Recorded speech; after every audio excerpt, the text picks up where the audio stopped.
glass shattered against Elena's face in slow motion, the golden liquid cascading down her borrowed red dress like liquid humiliation. The entire ballroom of Chicago's most prestigious medical charity gala fell silent, 500 eyes turning to witness her destruction. "You actually thought I'd be interested in you?" Vincent Castellano's voice cut through the silence, each word a calculated blade. "You're nothing but an ER doctor playing dress-up in a world where you'll never belong. Go back to mopping up blood in your emergency room with the rest of the trash." Elena stood frozen, champagne dripping from her hair, her cheeks burning not from the alcohol but from the public crucifixion. She'd approached him, yes. She'd been foolish enough to think their brief conversations during his hospital visits meant something. But this level of cruelty, this was beyond rejection. This was annihilation. "Nothing to say." Vincent stepped closer, his cologne mixing with the smell of wasted champagne. "That's the difference between us, Dr. Ross. You save the worthless. I simply recognize them." The crowd parted as Elena walked out, her ruined dress leaving a trail of champagne droplets. Not one person offered help. Not one person defended her. In Vincent Castellano's world, she'd learned you were either predator or prey. 2 months later, the memory still burned as Elena worked her 16th hour straight in Chicago General's emergency room. The trauma bay doors burst open. "GSW to the chest. Lost vitals twice in the bus. Got him back," the paramedic shouted. "Patient's name is Marcus Castellano." Elena's hands froze for exactly one heartbeat. Castellano, the father. The man on the gurney was nothing like his son. Where Vincent was sharp angles and cold beauty, Marcus Castellano was raw power barely contained. Even bleeding out, his presence commanded the room. His eyes, dark and calculating, locked onto hers. "You're the surgeon?" His voice was gravel and authority despite the blood loss. "I'm Dr. Ross. Try not to talk." His hand caught her wrist as she examined the wound. "Ross, you're the one my son humiliated.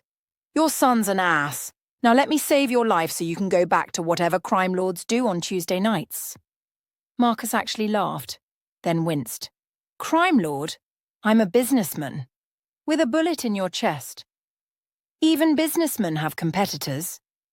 Elena worked with perfect precision, her hands steady as she located the bullet lodged dangerously close to his heart. Marcus watched her throughout, conscious despite the local anesthetic, studying her with an intensity that should have unnerved her, but didn't.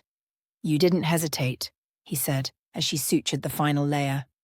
"Most people see my name and their hands shake. I've seen worse monsters than you, Mr. Castellano.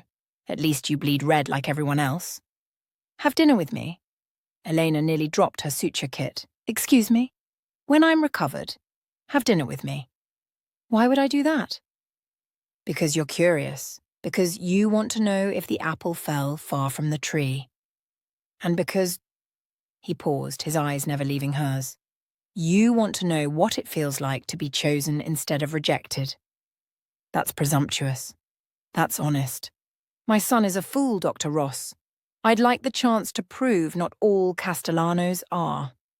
3 weeks later, Elena stood outside Bavette's Bar and Boeuf, holding an invitation written in elegant script on paper that probably cost more than her monthly subway pass. She could leave. Should leave. Dating a patient was unethical. Dating a crime boss was insane. Dating the father of the man who humiliated her was... "You came." Marcus appeared beside her, moving with surprising grace for a man recovering from a chest wound. He wore a charcoal suit that probably cost more than her annual salary, but somehow made it look effortless rather than ostentatious. "I'm curious," she admitted. "Just curious?" "And hungry. I've been living on hospital cafeteria food." He smiled, and it transformed his face. Where Vincent's smile was a weapon, Marcus's was an invitation. Then let's feed that curiosity. The restaurant's private room was intimate without being inappropriate, elegant without being intimidating. Marcus pulled out her chair himself, a gesture that seemed both old-fashioned and genuinely respectful. "Before we continue," he said, pouring wine. I need to apologize for my son. You're not responsible for Vincent's actions. A father is responsible for the man he raises. Vincent learned cruelty somewhere, though not from his mother. She was gentle. Perhaps too gentle for our world. What happened to her? Marcus's eyes darkened. She died when Vincent was 15. Suicide. She couldn't reconcile the man she loved with the world he ruled. And you blame yourself? Wouldn't you? Elena considered this. I think we're all responsible for our own choices. Your wife chose her path. Vincent chose to be cruel. You chose to build an empire. And she raised her glass. I chose to have dinner with a dangerous man. What makes you think I'm dangerous? You got shot and didn't report it to the police. You had private security clear an entire restaurant, and your hand hasn't moved more than 6 inches from your concealed carry all night. Marcus's laugh was rich, genuine. You're observant. I'm a trauma surgeon. I read bodies like you probably read threats.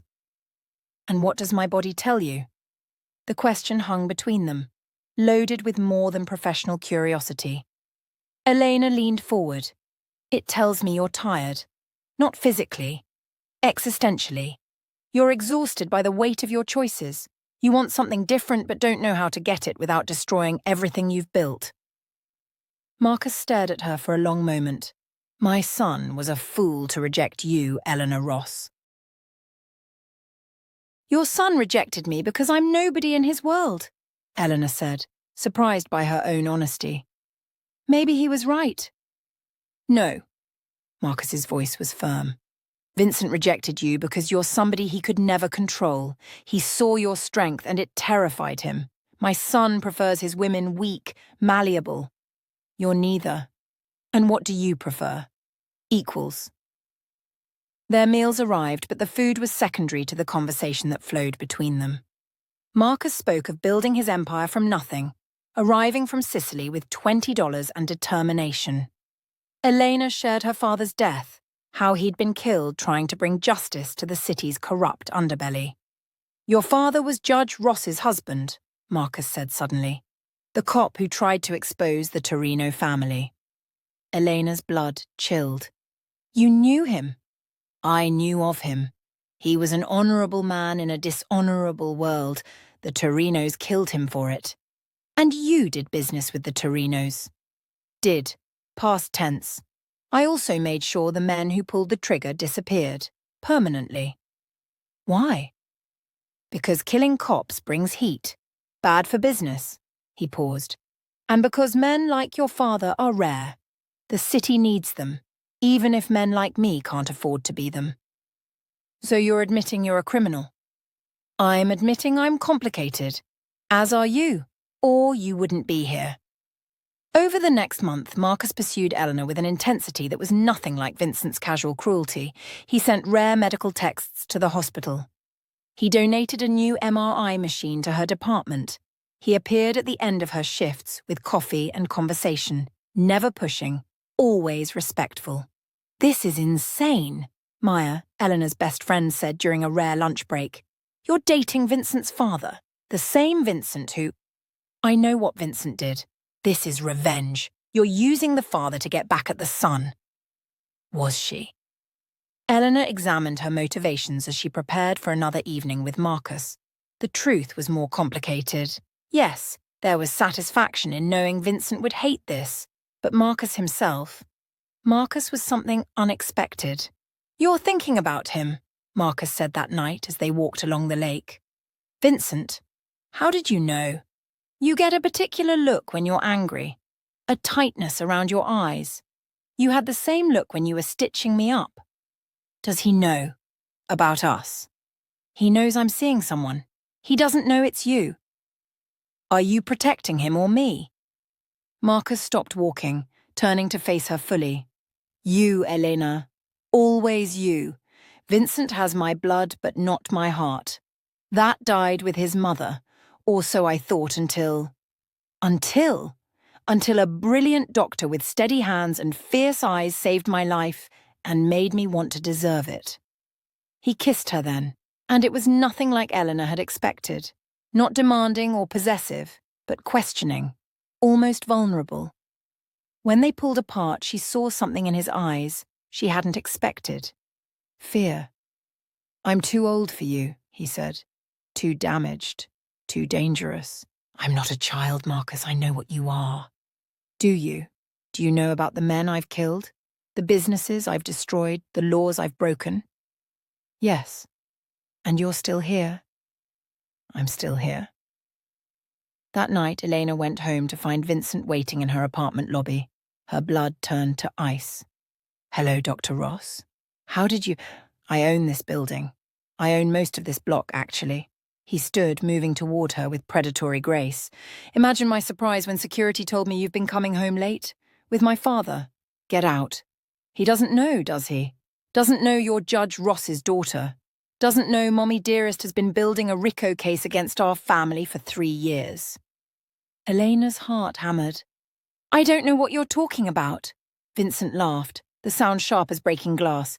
"Please, I had you investigated the moment Father mentioned his new girlfriend was a doctor. Did you really think you could play us?"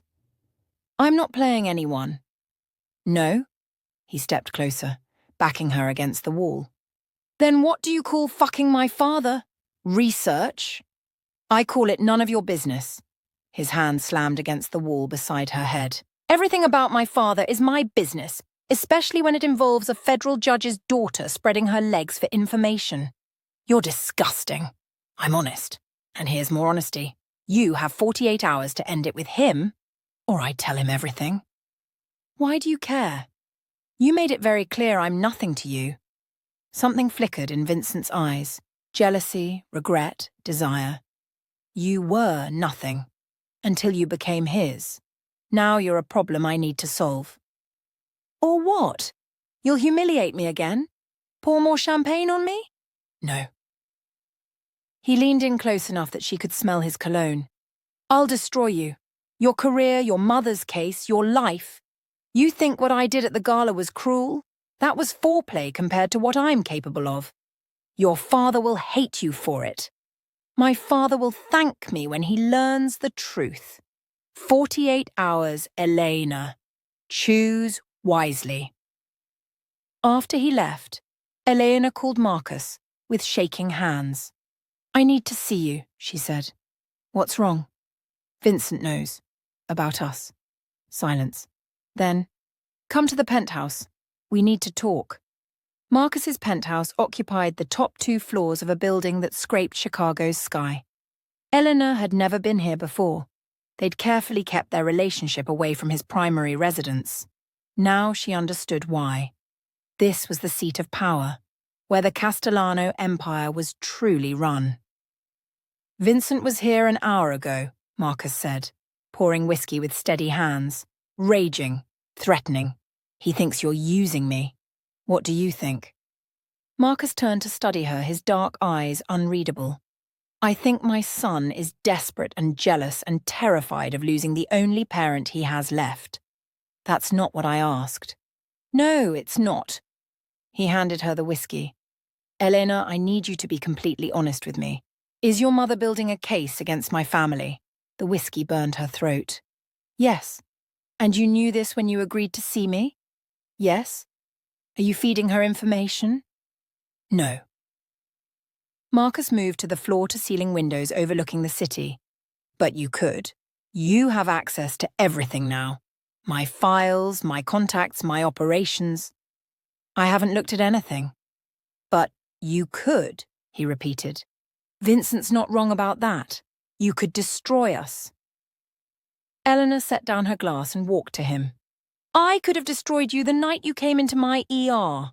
One wrong cut, one accident, and the great Marcus Castellano bleeds out on my table, but I didn't. Why? Because I'm a doctor. I save lives, even when they belong to men who shouldn't be saved. And what kind of man am I, Elena? You're the kind who sends flowers to the nurses who helped save you, who remembers their names, who donated anonymous funds to cover medical bills for 3 families in the waiting room that night. You're a criminal, yes, but you're not a monster." Vincent would disagree. Vincent doesn't know you.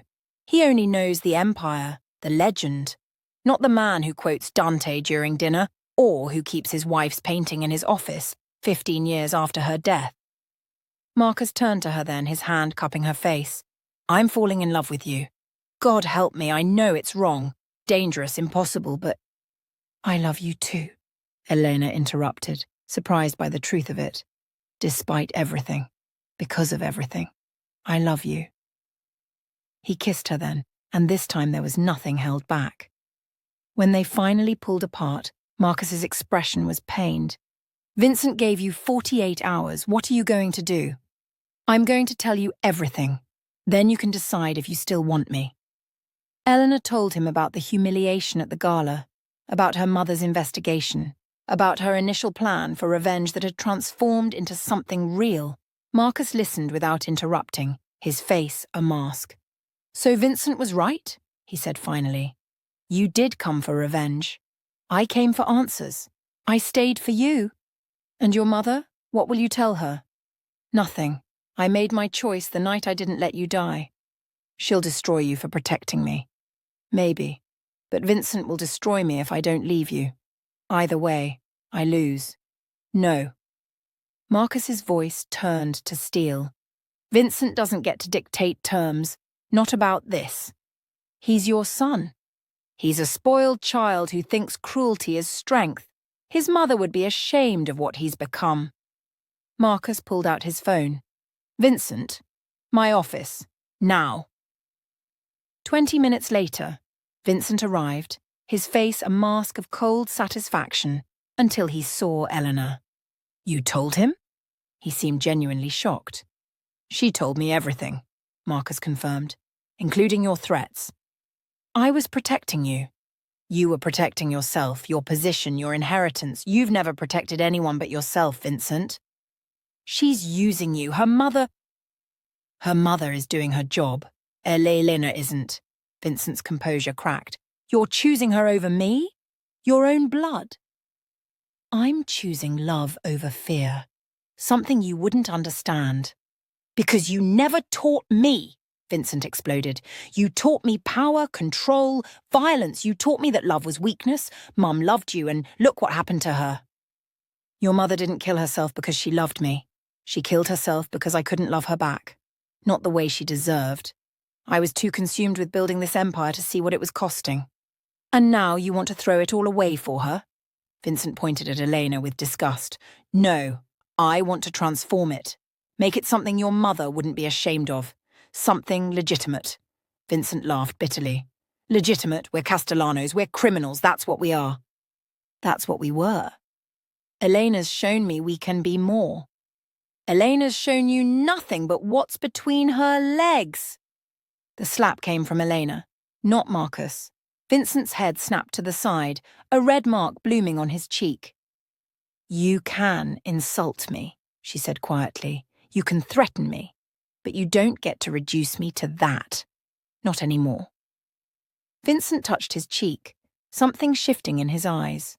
For a moment, she saw vulnerability, regret, even desire. Then the wall slammed back up. You have no idea what you've started, he said.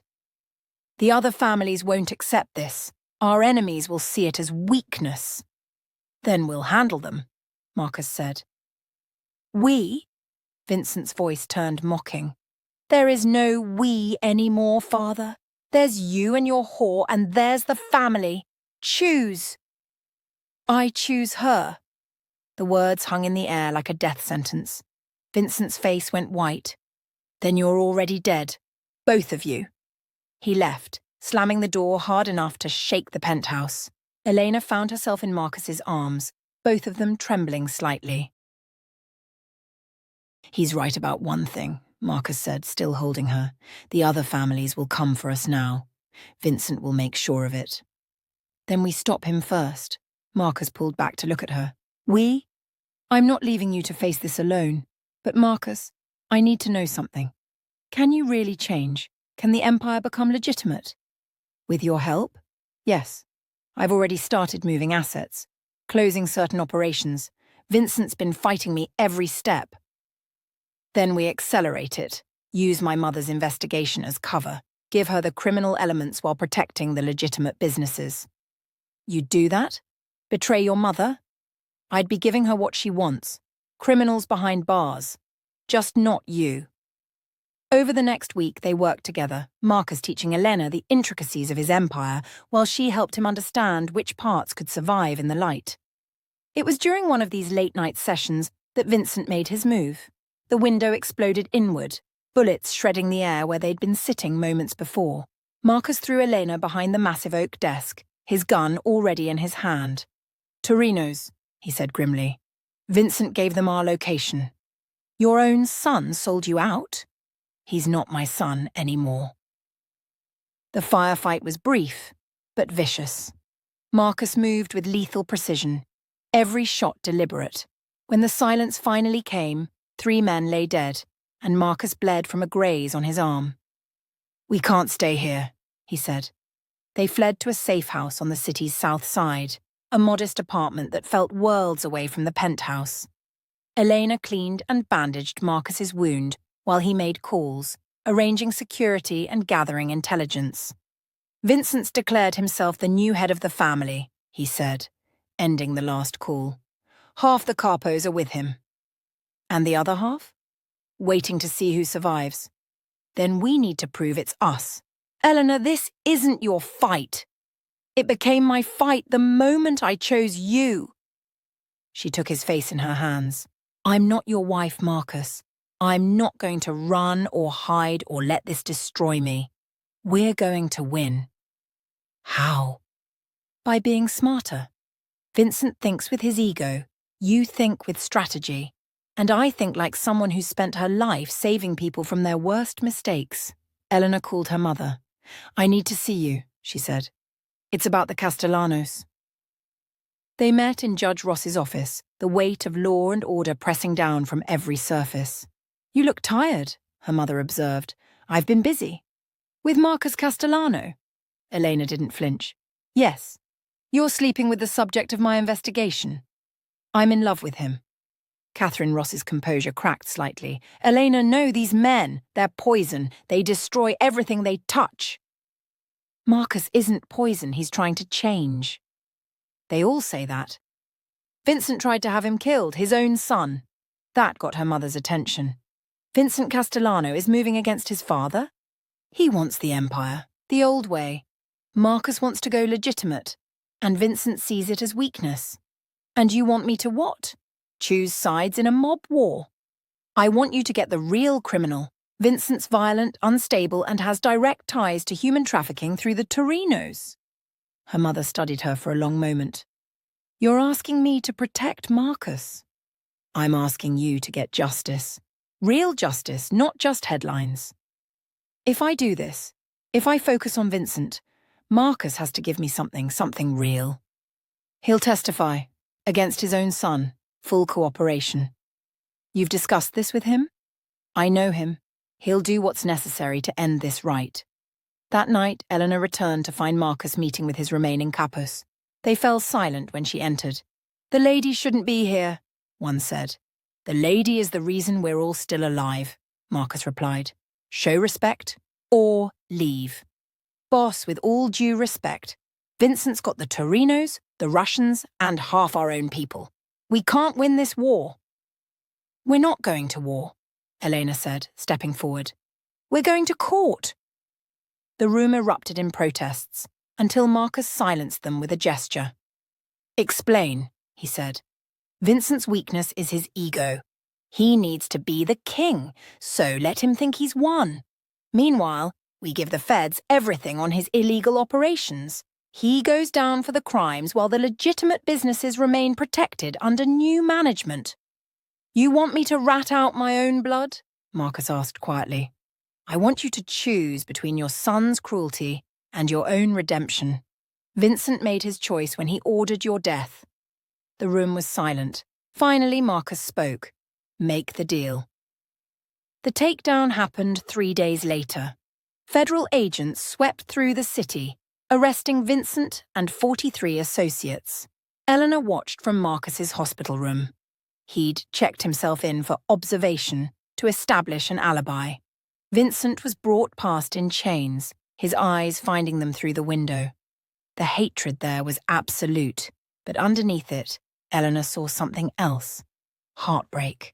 He loved you, she told Marcus. In his twisted way. He loved power more. 6 months later, Vincent was sentenced to life without parole. Marcus had testified via video link, his voice steady as he detailed his son's crimes. The empire was dismantled, its legitimate assets transferred to a trust Eleanor helped establish. They married quietly, just them and Eleanor's mother as witness. Catherine Ross had finally accepted what Elena knew. Marcus was that rarest of creatures, a criminal who actually wanted redemption. "You saved me," Marcus told her on their wedding night. "We saved each other," Elena corrected. They lived quietly now, Marcus running a small restaurant while Elena continued her work at the hospital. Sometimes she thought about Vincent, rotting in his cell, and felt not satisfaction but sadness. He'd had every opportunity to choose differently. But in the end, the rejected doctor and the Mafia king had found something neither expected, a love worth changing for. If you've stayed with this story until now, you know that sometimes the most dangerous choice is also the right one.